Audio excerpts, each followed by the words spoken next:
All right, good evening. Hi. Thanks for coming out on this sunny evening and spending your time to help the city of Waukegan. My name is Jamie Jackson. I'm a senior planner with CMAP, that's the Chicago Metropolitan Agency for Planning. Understanding that Waukegan has a big Spanish-speaking population, we do have an interpreter here. So if anyone needs translation services, please let us know and we will do this meeting in both English and Spanish. Is that a nod yes? No, okay. All right, so we will conduct this in English, but if anyone needs additional assistance with Spanish, we have several folks here that can help out and assist. Like I said, my name is Jamie Jackson. I'm a senior planner at CMAP. And this evening, my wonderful team and I will be presenting and looking to you for feedback on the Unified Development Ordinance project, and we will get into that. So again, here's my beautiful project team. It's a big team because Waukegan is a big city, so we want to make sure that we have a good team of experts to help make sure that this code reflects policies, recommendations that have been vetted through the community. So tonight, my presentation is going to be generally quick, but we're going to go over who CMAP is, what a UDO is, some of the key issues we've discovered already, and then we're going to have some breakout groups to really dive into some key topic areas and get your feedback. So who is CMAP? CMAP is the Chicago Metropolitan Agency for Planning. We are the regional planning agency. So we cover 7 counties and 284 municipalities, and my team and I are part of the local planning team where we provide technical assistance to communities. And then we try to follow our comprehensive plan onto 2050, and it has 3 main goals of resilience, inclusive growth, and prioritized investment. And this project follows along those lines. So what is a UDO? It's a really big fancy term for a very large zoning ordinance. We are taking the existing zoning ordinance that is slightly outdated, integrating it with the sign ordinance, with landscape ordinance, as well as the subdivision ordinance. So it'll be a one-stop shop for property owners, business owners, developers to understand what they can and cannot do with their properties. It will integrate the recommendations in the comprehensive plan that was adopted in 2020. So there's a lot of land use recommendations, and those are implemented through this code. And again, it provides another opportunity for the community to come out and tell us what you think and how you want to shape this community. So as I said, the current zoning ordinance is outdated. I'm sure staff can tell you some of the issues that they've had with it. And we really want to update it to make sure that it responds to changes in the community. So I believe it was first enacted sometime in the late 70s and has been updated and amended some 200 times. There's over 350 distinct land uses. It goes on and on. So we want to condense that and make it more simple. Again, we want to integrate the recommendations from the comprehensive plan. And we want to make sure that this document is user-friendly. So again, that anyone can be able to pick it up and understand what they can and cannot do with their property. So what does it look like? We're going to have some diagrams, again, to make it more user-friendly so you will understand your zoning district. And it also regulates some design as well. So where your building is located on the lot, how much parking you need, landscaping, signs, it goes on and on. And like I said, parking, signs, landscaping, all very important things that are regulated through this ordinance. One thing that we do want to talk about is that it is not a planning document. You have a planning document, a comprehensive plan that lays out policies and recommendations for land use, transportation. You have a sustainability plan that outlines key goals for sustainability in the city. This document is also not frozen in time. As I said previously, the existing zoning ordinance has been amended over the years. This will be amended as well. It is a dynamic document, and as the city changes and new needs come up, this code will be amended. And one thing is that it will not make a business open or close. It does not dictate that. So everything that's here now will generally stay here, but as things redevelop, new businesses come in, we want to make sure that we regulate them in the right way. So this project is taking about 2 years. We're in the first kind of second phase of it where we're understanding the existing conditions, and that means talking to the community to understand what you want to see in this code. We also would like a steering committee to help further shape the code. So if you are interested in volunteering, we have some applications up here, so please tell your friends. The steering committee is slightly more involved. We'll meet about 4 times. So a volunteer effort, meet for about an hour, hour and a half, 4 times to review the code and make sure that it meets what the community is looking for. So you kind of represent your neighborhoods. And that's part of our public process, which starts tonight. So we have talked to a few folks in the community. We've had conversations with staff. And what we've heard so far is what I've already kind of discussed. We want to modernize it. We want to update the code. We want to resolve conflicts. There's some areas of the code that says one thing, some other areas of the code that says other things, and depending on who you talk to, they might give you different answers. So you want to take care of that. We're going to look at the comprehensive plan for their recommendations. We're going to adjust some of those regulations based on the recommendations that are in that policy document. And now we want to hear from you. So if you have a mobile device, if you could please go to menti.com, and it will ask you to enter in a code. And that code is on the screen.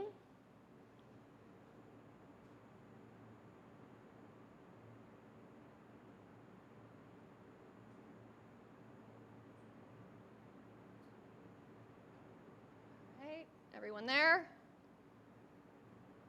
And I'll have the code up at the top of the Menti as well. I'll give you a few more moments and I will transfer it over to our little exercise.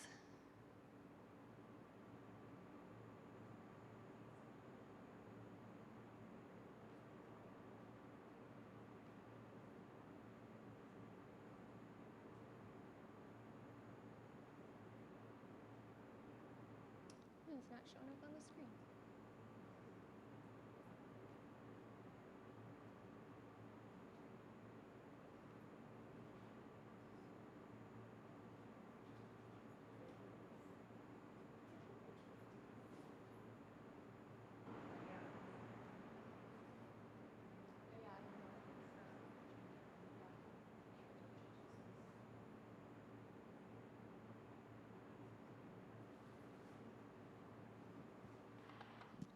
Pardon the technical difficulty.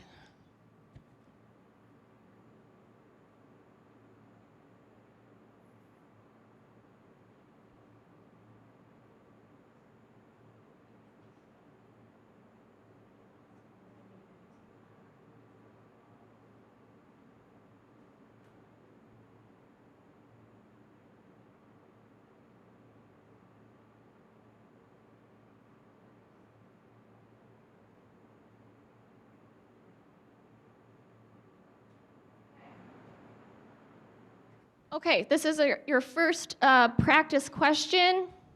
Have you ever lied to your mother?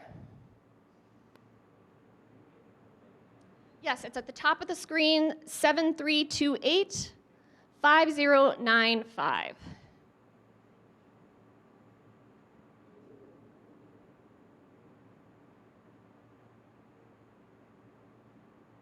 All my bookmarks, great. Okay, so some honest folks that have lied to their mothers, and Mother's Day was just a few days ago, so hopefully you apologize to them. Okay, now we're going to get into it. What is your relationship with Waukegan? Do you live here, work here, own a business here?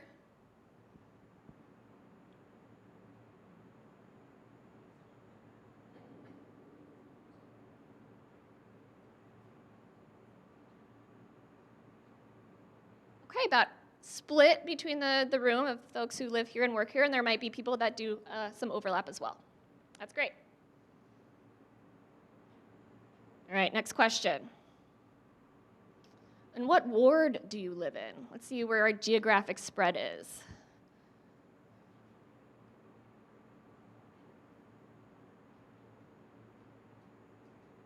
Okay, 7th ward came out. Great. We're going to have to talk to the first through fourth ward folks, though. Is this?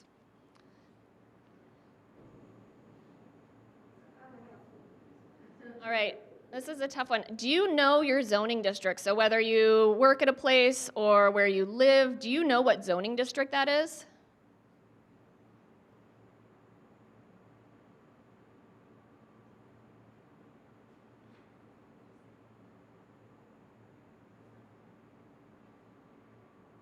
I am very impressed.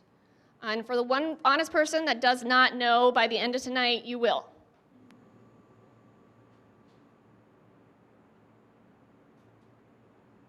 So the comprehensive plan really discusses a lot about residential neighborhoods, and they talk about diversifying residential neighborhoods. So that means that instead of just all apartments or all single-family homes, that maybe a townhome could be at the outskirts of a single-family neighborhood, or that areas that have townhomes could potentially have more multifamily in density, or adding maybe a coach house unit to your garage to allow for family, friends, kids that have left and come back to live there. So what do you think the impacts of diversifying these housing options could potentially be? So I know it's hard to read on the screen, but you should be able to see it on your phone. Could lead to more diverse neighborhoods. It will displace existing neighbors and businesses. It could impact property values negatively. It will lead to traffic concerns, or it will lead to too many parked cars, and parking is always an issue that we know about. Okay, so it looks like the majority of folks are in agreement that it will diversify the housing stock, which is a good thing, but obviously there are other concerns as well that go along with that. So those are all things that we want to make sure that we address.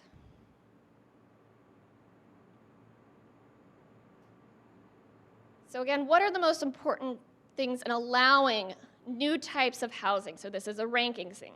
So if we're looking at allowing new types of housing in different neighborhoods, what are the most important considerations? The height of the building, how close the buildings are to one another, the size, the bulk of it, how they look, the trees and landscaping, pedestrian safety and comfort. Are there going to be sidewalks and paths between these houses and different residential buildings? Where people are going to park their cars? And then lighting issues. Sometimes there's a lot of light trespass on larger buildings. Is that going to be a big, important thing that we need to consider?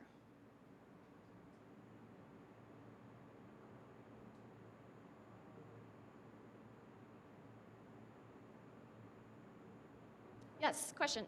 Will you add to this slide something about access to the new types of housing?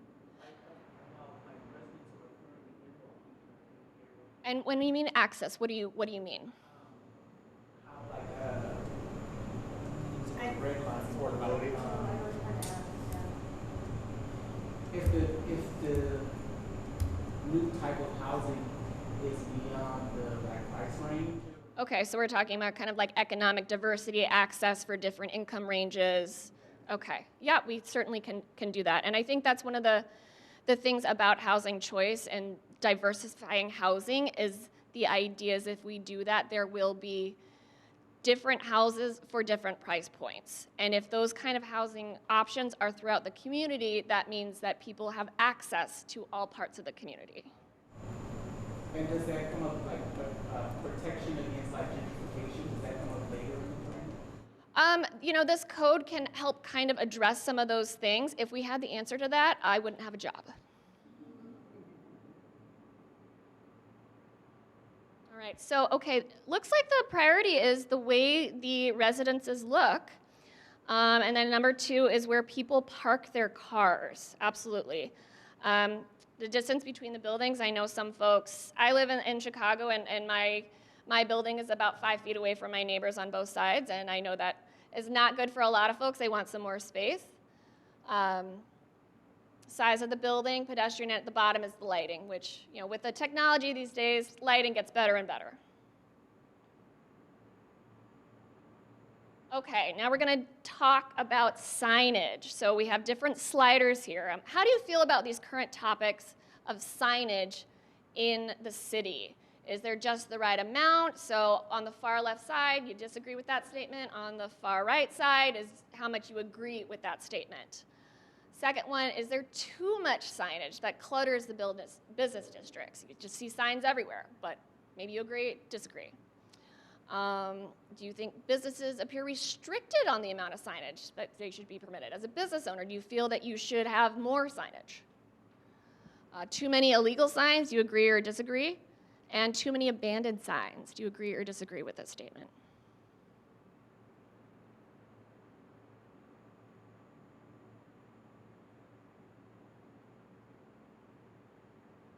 Okay, it looks like the needle has stopped moving a bit, so pretty much central on most of them except for the businesses appear restricted on the amount of signage they should be permitted. Folks seem to disagree with that, which leads us to believe that maybe some of the businesses have too much signage. So maybe we need to look into that and how that's regulated currently and figure out a way that we can have businesses be able to advertise themselves while also making it look a little bit better. And then if you could describe Waukegan in one word, I know you have option to add 3 if you want, but if you could describe Waukegan in one word, what would it be?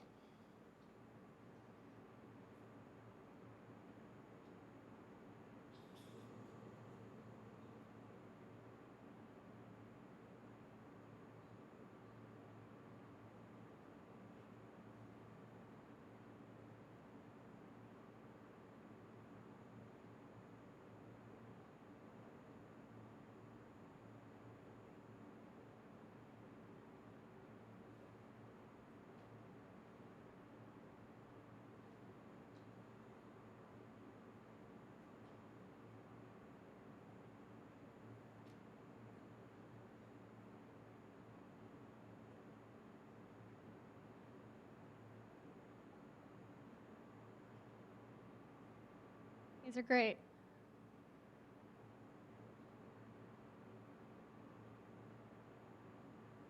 I would say these words seem optimistic. All right. So thank you so much for your input. You can keep putting stuff in. We are going to move on to the next part of this workshop tonight.